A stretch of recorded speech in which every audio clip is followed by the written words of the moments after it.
Fala galera, chegamos para a resolução de mais 5 questõezinhas relacionadas à sintaxe da oração. Por que eu prefiro chamar de sintaxe da oração o que normalmente a galera chama de sintaxe do período simples? Pelo seguinte, porque na realidade a gente vai analisar oração por oração mesmo dentro de um período composto, ainda que você possa fazer relação entre as orações, mas cada uma dessas orações tem a sua sintaxe própria. Então, sintaxe da oração e sintaxe do período simples é a mesma coisa, ainda que o nome sintaxe do período simples não faça sentido gramaticalmente falando, né? Mas vamos em frente, né? Bora para a primeira questão? Vamos lá. O recenseador entrevista as pessoas. Na frase acima, o termo destacado tem a função de quê? De sujeito, beleza? Então a gente vai pensar o seguinte, o recenseador entrevista. Você vira para o verbo no contexto e pergunta assim, ó, quem entrevista as pessoas? O recenseador, beleza. Então, o recenseador é o sujeito chamado de sujeito simples dessa oração. Assinale a opção em que recenseador também é sujeito. Normalmente aqui, ó, a brincadeira vai ser com relação à posição desse sujeito, tá? Para dificultar a sua cabeça. O sujeito pode vir na sua posição mais normal, que é o chamado anteposto, e ele pode vir ainda pós-posto, certo? Ou seja, depois do verbo e não muda nada. Algumas pessoas têm medo do recenseador. Já não dá para ser recenseador como sujeito, porque, ó, o verbo está no plural, o verbo é o verbo ter, ele está no plural, deixa eu marcar logo todos, ó. Preencheu, levou e pediu, certo? Então vamos lá, já marquei todos os verbos, super felizes, vamos começar aqui nossa análise. Quem tem medo do recenseador? Algumas pessoas. Aqui funciona como sujeito dessa oração. Não é a nossa resposta. Do recenseador, nesse caso, é o alvo do medo.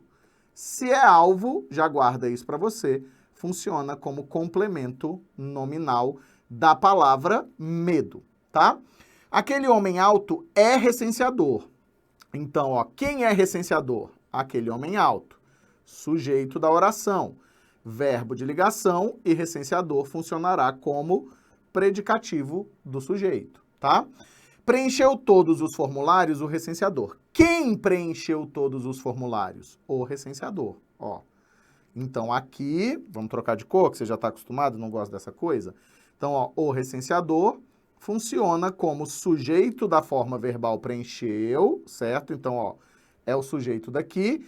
E todos os formulários é objeto direto, é o alvo do preenchimento do verbo, né?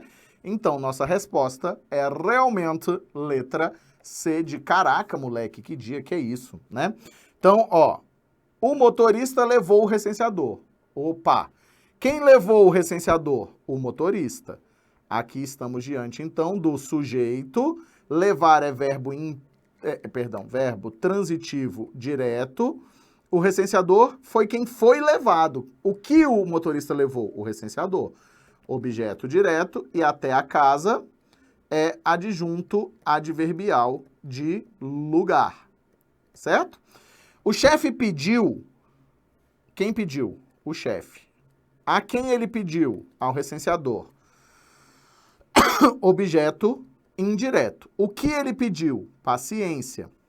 Objeto direto, estamos diante de um verbo transitivo direto e indireto. Então, essa relação da pergunta, né, quem me conhece há mais tempo sabe que eu não gosto desse tipo de diálogo, mas eu aceito esse tipo de diálogo dentro do contexto. Você olhando para o contexto, você consegue perceber, né? Então, uma das fórmulas que a gente usa para descobrir o sujeito é exatamente perguntar, certo? Bora que só bora? Bora para a próxima. Vem cá, ó. No trecho, as transformações em direção à sociedade da informação em estágio avançado nos países industrializados, a expressão em destaque tem a função de completar o sentido da palavra direção. Ó, completar o sentido da palavra direção, sendo, portanto, essencial à construção da frase. Que bonito isso, né? A mesma função pode ser observada na expressão destacada em. Então, olha só, o que acontece aqui? Isso é classificado, todo esse elemento é classificado como um complemento nominal, certo? Veio com a preposição a ligada a nome, só pode ser complemento nominal. Quando é que dá bug na cabeça de vocês? Quando vem assim, ó, com a preposição de. Sempre que vem com a preposição de, vai bugar a cabeça de vocês. Então, o que que você vai pensar? Pega esse bizu aqui, ó. Se for complemento nominal, isso só vale para a preposição de, tá? Vai funcionar como alvo daquele determinado elemento. Se for a outra opção, que é adjunto my dog, adjunto meu cachorro, eu tenho um cachorro chamado adnominal, vai funcionar como possuidor ou como agente do nome. Isso aqui mata a sua vida e resolve, ó. Alcançando de forma conceitualmente imprecisa o universo vocabular de quem? Do cidadão. Do cidadão é o dono do universo? É. Então funciona como adjunto my dog, adjunto adnominal.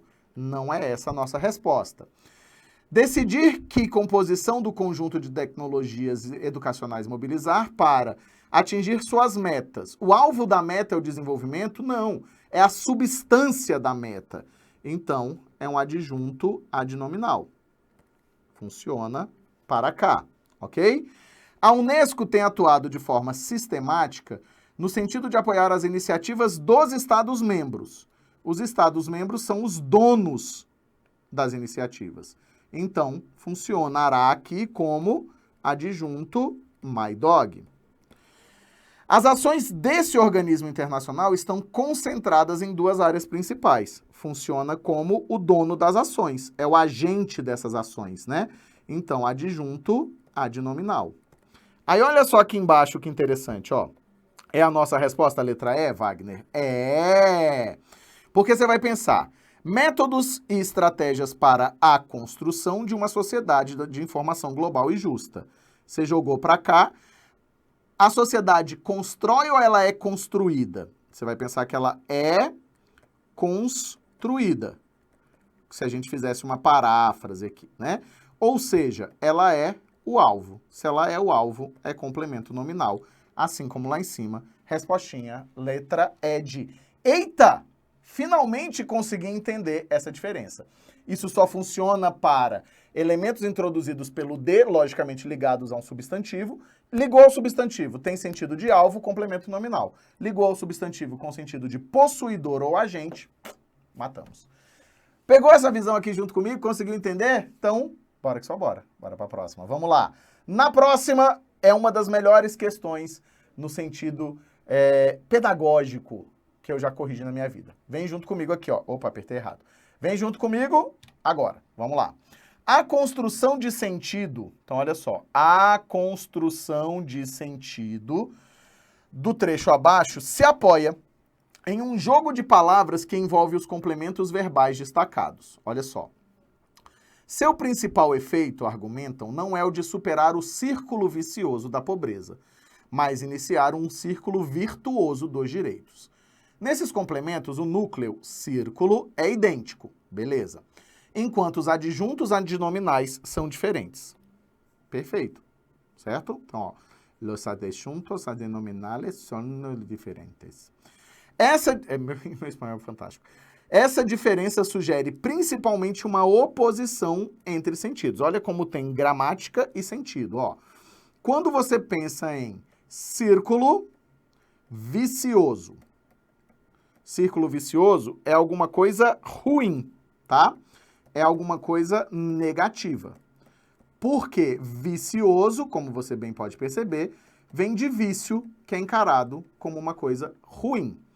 Quando, por outro lado, by the other side, eu sei que não é assim, tá, gente? Mas a gente faz um círculo virtuoso.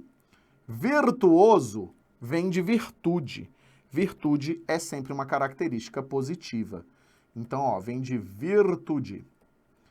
Automaticamente, estamos diante de uma característica positiva. Então, a nossa oposição nesse caso é de quê? Negativo versus positivo. Logo, nossa resposta é letra A de ah, se o mundo inteiro me pudesse ouvir. Beleza? Não é abstrato versus concreto, porque círculo vicioso e virtuoso é abstrato. Não é possível versus utópico, porque, na verdade, é uma tentativa de transformação. Não é coletivo e individual, porque o círculo vale para todo mundo. Pobreza, né? Assim, é coletivo o tempo inteiro. Nem passado e presente. Então, você envolve interpretação de texto, semântica das palavras e gramática nessa relação. Tudo bem? Pegou essa visão? Então, bora que só bora para a próxima. Vem junto comigo aqui, ó. Vamos lá. Assinale a única oração sem sujeito. Quais são os casos de oração sem sujeitos? Muitos, mas não tantos. Você vai pensar que oração sem sujeito só surge quando nós trabalhamos com uma criatura chamada verbo impessoal, certo? Então, ó, verbo impessoal. Verbo impessoal, quais são os principais? Vamos lá. O verbo haver, no sentido, já vou escrever lá. O verbo fazer, o verbo ser e os verbos de fenômenos da natureza. Meteorológicos. Beleza? Então, a gente vai pensar o seguinte, ó. Verbo haver, no sentido de existir e de tempo. Verbo fazer, no sentido de tempo. Verbo ser, no sentido de existir e de tempo. E verbos de fenômenos meteorológicos, tá? A casa precisa ser natural. Quem precisa ser natural? A casa. Estamos diante, então, aqui de uma construção com sujeito explícito. Tem sujeito, não é resposta. Precisamos nos sentir bem dentro dela. Quem precisa? Nós.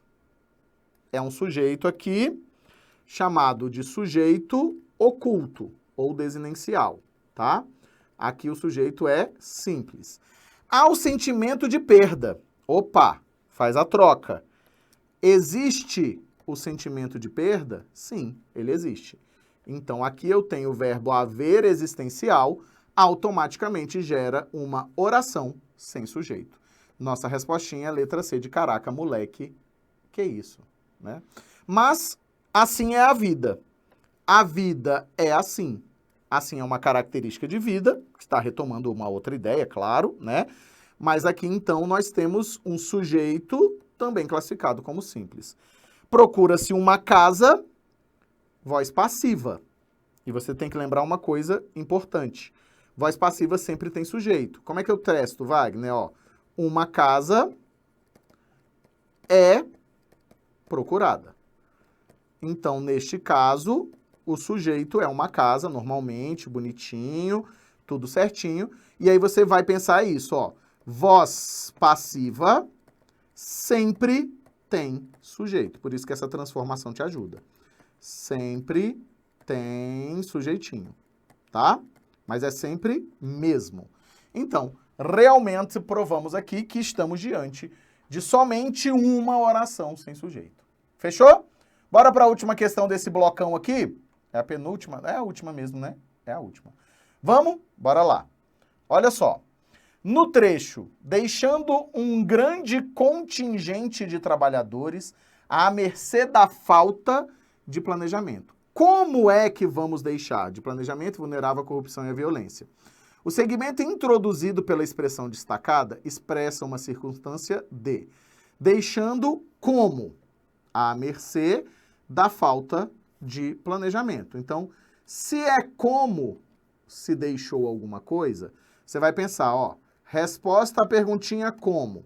Você vai ter essa resposta a partir da ideia de quê? De causa, modo, consequência. O que a gente vai ter? Como deixou? Não é a causa seria o porquê, nem é a consequência. Nossa resposta é a mercê, modo. Logo, nossa respostícula é letra A. Então, perguntou como para uma circunstância, a resposta é sempre o modo como aquilo, né, no caso, um grande contingente de trabalhadores, foi deixado. Pegou essa visão, ó? Nada muito impossível, nada muito difícil, galera. Beleza? Bora que só bora? Bora que só bora. Pegamos mais uma informação e seguimos em frente. Muito obrigado pela presença de todos vocês. Mais uma vez, é sempre um prazer, vocês sabem, gigantesco estar aqui com vocês. E presta atenção em todas essas dicas que vai ajudar a sua resolução de questões. Bora que só bora? Bora que só bora. Obrigado demais pela presença. Valeu, galera. Um beijo, um queijo. Até a próxima. E eu fiz o quê? Fui. Vamos junto!